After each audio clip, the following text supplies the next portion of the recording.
The Psychology of Money, Timeless Lessons on Wealth, Greed, and Happiness. It was one of the first points probably that I came across in the book, and it just says no one's crazy, right? And I think it goes into saying that like your personal experiences with money make up maybe like 0.0001% of what's happened in the world, but maybe 80% of how you think the world works. And I thought that was a really interesting concept, right? Because so many times when you speak to people, like money is a big part of our lives, but it can take up a very large portion of our mind space. But when you actually then maybe break it down, like how much of it practically does it really impact, right? So I thought that was just an interesting topic to jam on. And I think that'll vary for different people and depending on how and what your relationship is with money. But yeah, I thought that was just quite an interesting thing that.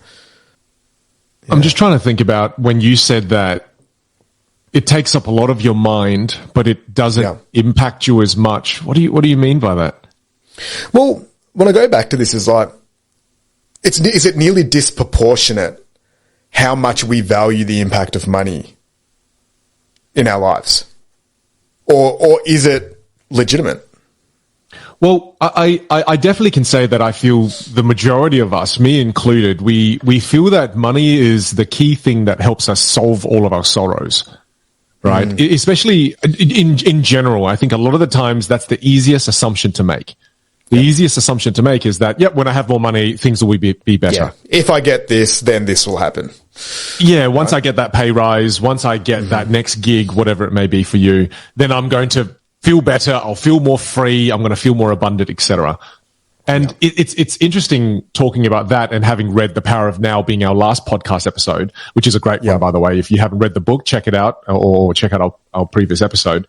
But what's interesting about The Power of Now is that, like, say, for example, we're also very conditioned to our experiences and conditioning that we have with money, right? Like, say, I think he then talks about an example of, like, say, for example, if you grew up during the Great Depression, right, you're going to have a different viewpoint, and like that may be disproportionate nature of how much money takes up your mind, and the way that you approach it is going to be very different to maybe the potential reality of what's actually happening, right? Like, say somebody that was maybe that lived through the 30s and the 40s, they might have a much more of a survival, or like, I need to save, I need to have really good security, I don't want to take many risks with money, right? And even in times of when that isn't really a factor, right? When there isn't a big threat of another depression or whatever, and the cycle of society is a little bit different, they might still be holding those values of, it's time to bunker down,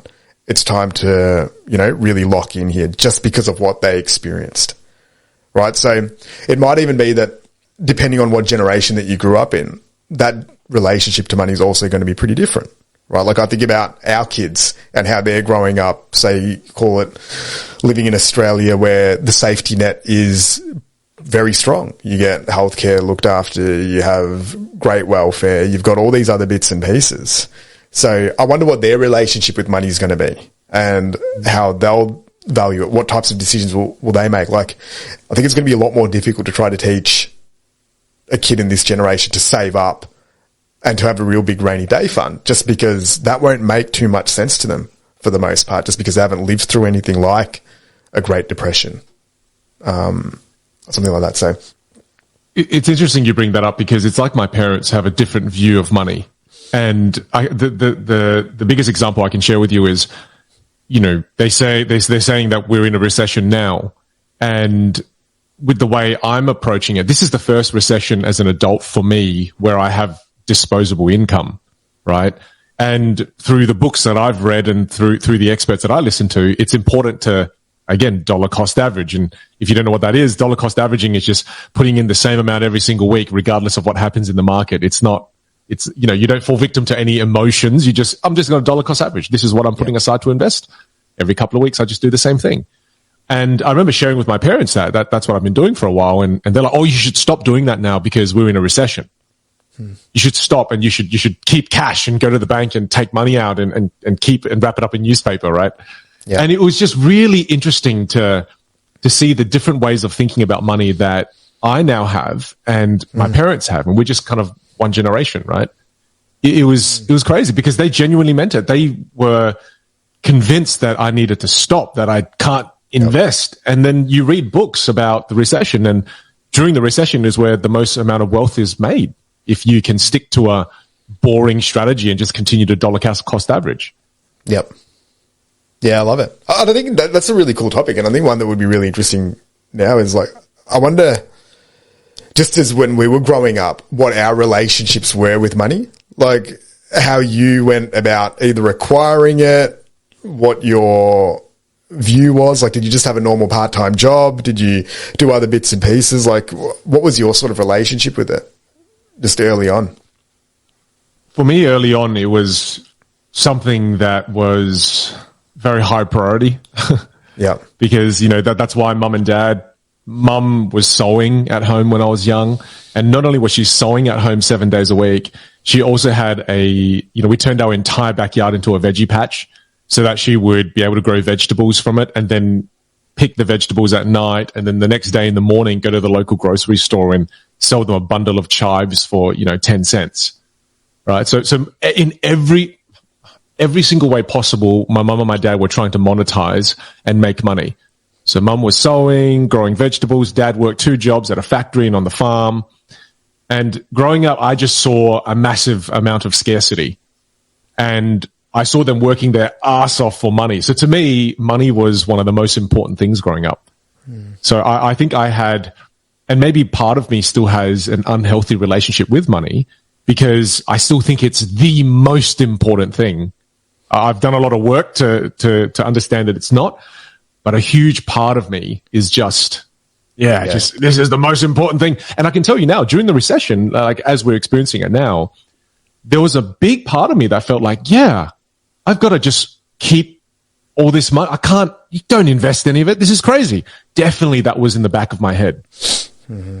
So I had to update that psychology quite dramatically. Otherwise I'll do what my parents were saying to me to do, telling me to do. Yeah. Yeah. How about you? My relationship with money has always been very random. Like if somebody asked me what my philosophy towards it is, it's so hard to really lock in and describe because it just feels very like sporadic and fluid, right? Because when we grew up in a household where neither of my parents were educated. No one really took their career too seriously, right? Like my dad, if I think about the 20-year period that we were kind of living together, or 16-year period, he probably worked for about 5 of those years, right? At the back end of that, then my mum started working, and then just purely out of the survival of the family, then she started working at a factory and working 12-hour night shifts, right, to help us survive and do all of those other bits and pieces. But no one, it was never it never felt like it was a massive priority, right? Even when my mum worked, she just loved going to work because her friends were there, right? It wasn't one of those things. It's I'm just working really hard and doing all these things. She always put such a positive spin on, it's something that I enjoy doing. I'm going and sort of engaging with the crew and part of a team. I'm doing all these other bits and pieces. And then on the other hand, I sort of saw my dad. He's I think he always wanted money, but would never really figure out or take action in terms of actually acquiring that. I never really grew up as well with any sort of pressures. When I look back on it, all these strategies seem very high risk, right? And probably not a great foundation for how to manage finances. Probably as I jam on this around how it formed my sort of financial strategy, one part was to use sort of negotiation to create value.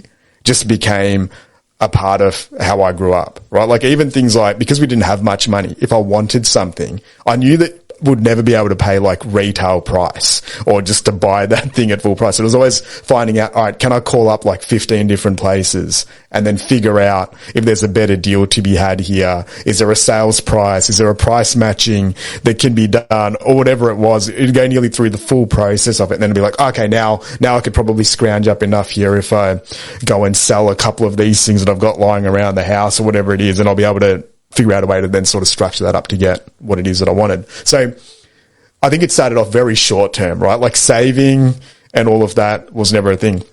And the other thing is I never ever got into debt because we never had any financial standing to be able to get into debt, right? Like, so there was no opportunity to even get a credit card. There wasn't any of these things. So probably a good thing. Amazing thing, right? Like, even still today, like, I've never had a personal credit card. You know, like, it's always just been like, you just buy things that you can pay for, you know, and that's, I think, just got inbuilt just from a young age. So it's like these little lessons were sort of happening along the way. And then I sort of started refining sort of my strategy. But at the end of the day, I think the core part that would define my strategy and my relationship with money is, like, I call it, I just never want to lose sleep over financial types of matters. Right. So that, I think, and that's what I'm probably programmed to very much asking myself with any decision that I make that's a financial one is this going to cause me any unnecessary stress, or am I going to lose sleep over it? Otherwise, it's not really worth pursuing that desire. But I love that in your experience with money, it's also revealed where your love for deal making and resourcefulness comes from too, right? It all came from a lack of it, a lack of money. Yeah. It made me think of another part of my past when I was young in terms of relationship with money. When I was young, a lot of my pain and a lot of the arguments my mum and dad would have would be around money. And it wasn't because my dad was a big spender or a gambler or anything like that. It was really sad because my dad and his brothers all came to Australia, refugees from Vietnam, but there were still so many relatives in Vietnam who couldn't make it over. And so my dad was over here with all of his brothers, and they all worked their asses off, and they would send money back to Vietnam every single 3 months. And, you know, you send what you can, but my dad would always send at times more than we have. Right. He wouldn't leave enough at home for my mum and me, etc., because his heart was just in pain for all of the relatives that were just, you know, left for dead over there. And I think that's a common story for a lot of refugees family. They work really hard over here, and then at the expense of not looking after themselves at times, forgetting that, kind of sending all their money away. Yeah. So I always looked at money as how you help people. Because that's how I saw my dad help others. And I always felt like if I had more money, I could help more people. And a deep-rooted part of my relationship with money is the more I have, the more people I can help. And I think that started for me quite young. And the first people I really wanted to help was my mum and my dad. You know, a lot of my ambition, a lot of my drive to make money comes from I want to look after mum and dad. I want to look after my uncle and my aunties. I want to look after the people that I love. You know, and it's evolved over time. It's evolved over time to now, you know, I want to look after my community. I want to look after, you know, how can I look after my country? How do, you know, it starts to evolve more and more and more. And that's why I think a lot of the times when people think about money, I used to look at people who have a lot of money and think they're evil. I used to think of people who have a lot of money and go, oh, not good people. I bet you they're drug dealers. That's how they made their money. So I had a very negative outlook on money. But growing up now with experience, some of the wealthiest people I know are some of the kindest and most generous people that I know. You know, it's fascinating. Yeah. So for me as well, my relationship with money has been super clunky. It started super painful. Without it, it caused so much discomfort, so much pain, so many arguments. But then I was able to grow and see through that it was, you know, money helped dad help family members. And as he made more, he improved my life, mum's life, my brother's life, and the lives of all those around us. It was, yeah, it's interesting to look at the evolution of the relationship we have with money. Yeah, for sure.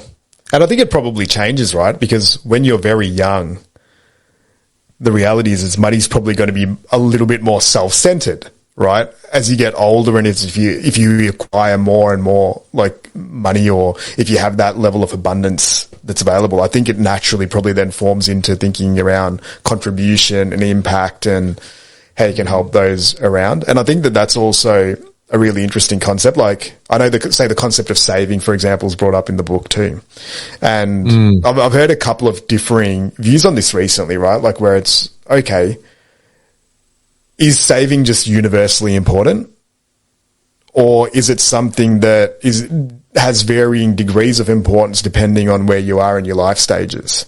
And I think that's a really interesting concept here, is like, how do you then evolve your relationship with money as well as you go through those different stages? Because it is pretty different, right? Like say, for example, if you're an 18-year-old or if you're advising an 18-year-old and say they were earning X amount, right? I don't know, maybe $1,000 a month or something, or $1,500 a month. And they're at the age where deep down they just want to travel. They want to go to Europe, but they've got this philosophical belief that I should just be saving that money. Right? Now, the reality is, say in this person's example, maybe they'll then go to uni, or it's very likely in 3 to 4 years they're going to be potentially earning $60,000 a year instead of $12,000 a year. Like, would the advice be to save really diligently on your $12,000 and just keep that and put it into a 30-year investment fund? Or is the advice go and spend that and go on your Europe trip now when you're 18 and enjoy it, and then know that you'll earn in the future where you'll be able to easily save $5,000 or whatever it is that you're going to save this year, and you'll be able to top it up? Like, what's your thoughts on situations like that and like just blanket advice that generally gets thrown around with cash? I would say that regardless of where you are, I think saving is a very important habit to develop. Even if you make $1,000 or $500 a month, it's not to say that if you're making $1,500 a month, you should save 1,000 of it, right? It's just about, well, if you make $1,000, put aside $50 a month. Yeah. Right? Put aside $50, put aside $100, put aside $25. It's really just about developing the habits so that when you do get access to $60,000 a year, you already have ingrained habits that allow you to manage your money better. Because you don't get taught money management skills at school. You don't get taught money management skills at university. Your job doesn't teach you how to manage your money. That's something that either mum and dad teaches you, your friends teach you, or you learn yourself.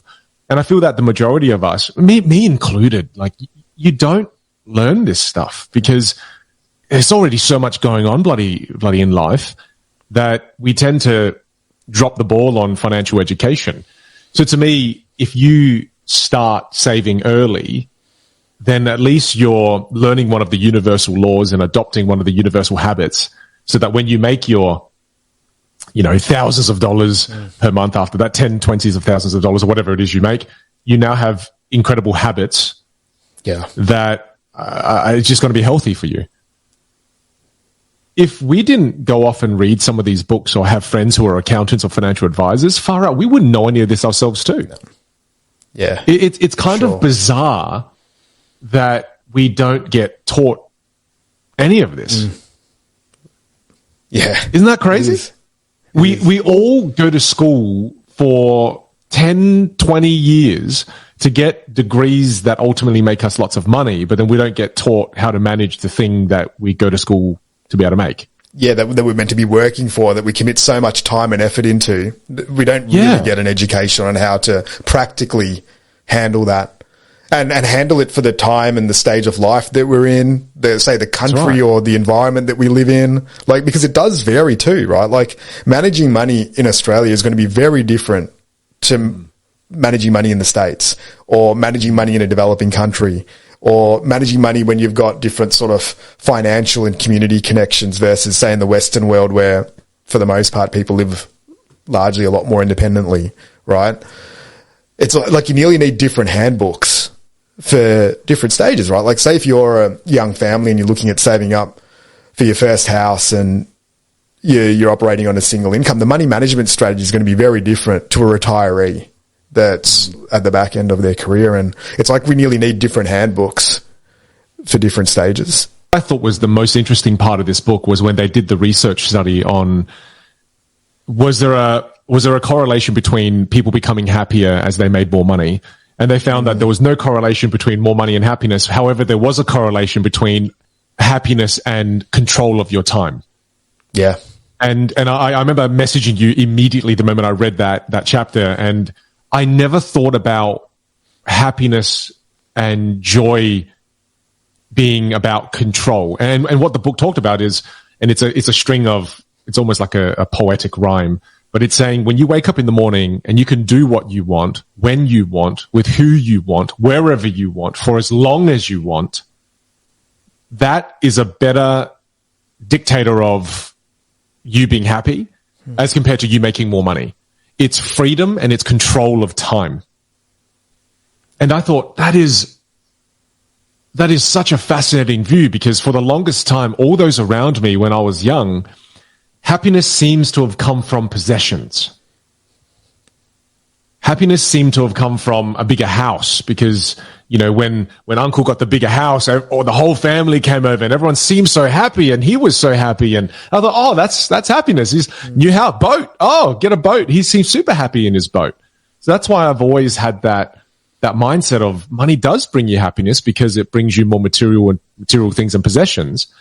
But this was one of the first few times I read it and went, it's not about that. It's about you being able to do what you want to do. I really think a really important concept in this book, I think it was chapter 3, was the whole concept of never enough. And I again needed to hear that again, because I feel like at times I always keep moving the goalposts.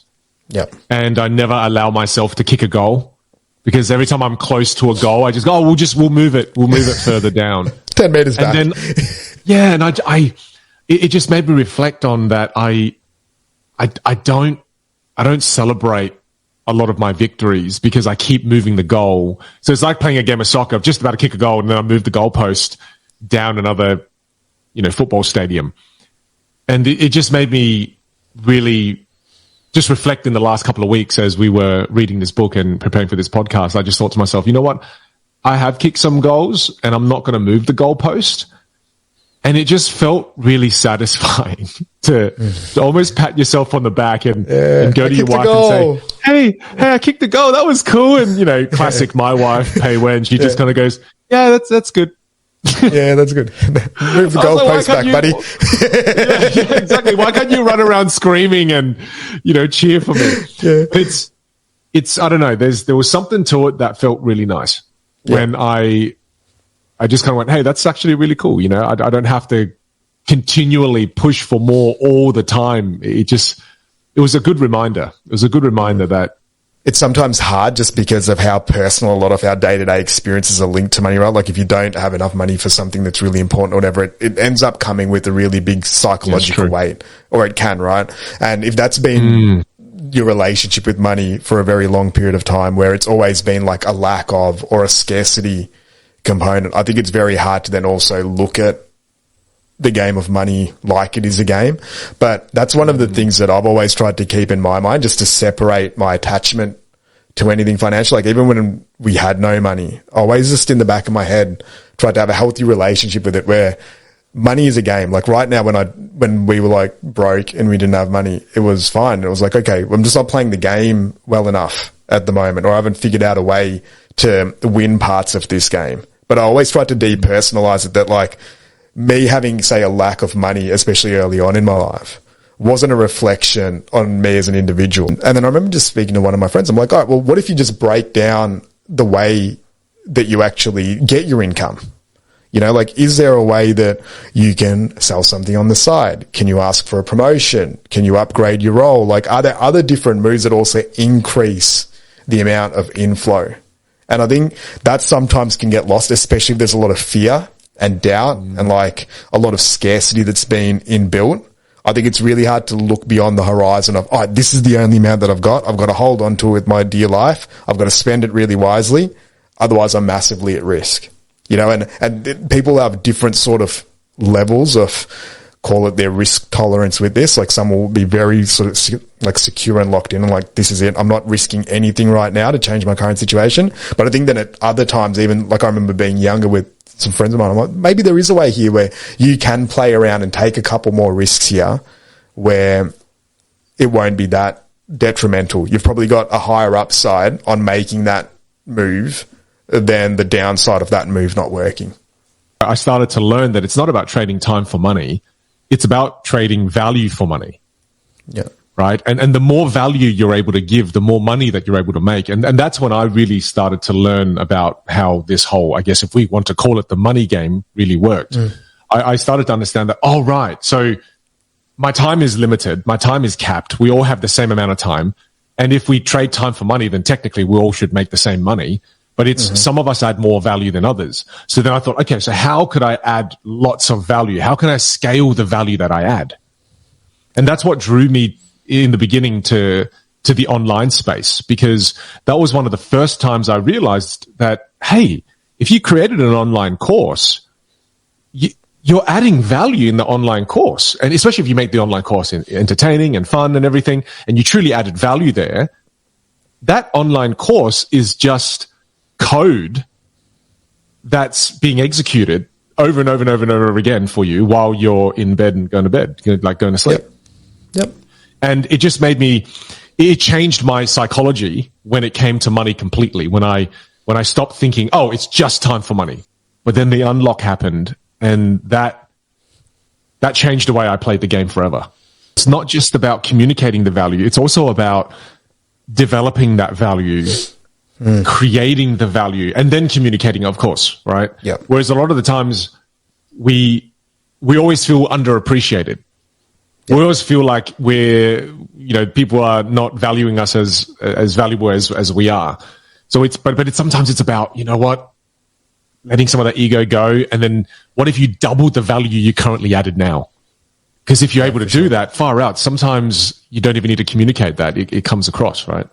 One of the biggest things that I'd always ask the main sort of decision maker, or like whoever the manager or the boss was at that time, it's like, what are your top 3 priorities, right? Like, and then get real good clarity on what they are, and then try to figure out if there was a way that I could impact those 3 priorities. And then as soon as I thought there was a window there, it's like, okay, well, if I can help you achieve like 2 of these, do you think we could maybe do this, and this in like 12 months time or 6 months time? So that it's like the game was nearly set.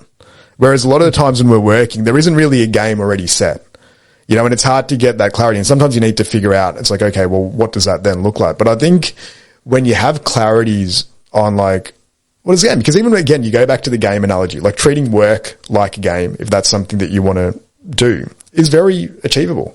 Where you find out, all right, well, who are the key players here? What are the different levels that I need to go through? What are the different skills that I need at each of those levels to develop? What are some of the outcomes I need to achieve to then progress into the next level there? If you have that, I think it becomes a pretty cool self-motivating tool as well. It can even make the game a little bit more enjoyable. It can build a stronger relationship with the team and the leadership of that team as well. So I think this is just a potential way, especially if you're working inside an organization, to then look at that role a little bit differently. So I think learning to have those conversations, not being afraid of them, is super important, because it unlocks the game for you and you're able to make more money, and then you're no longer just trading time for money. I think, again, just such a powerful unlock there. It's not just time for money, it's value for money.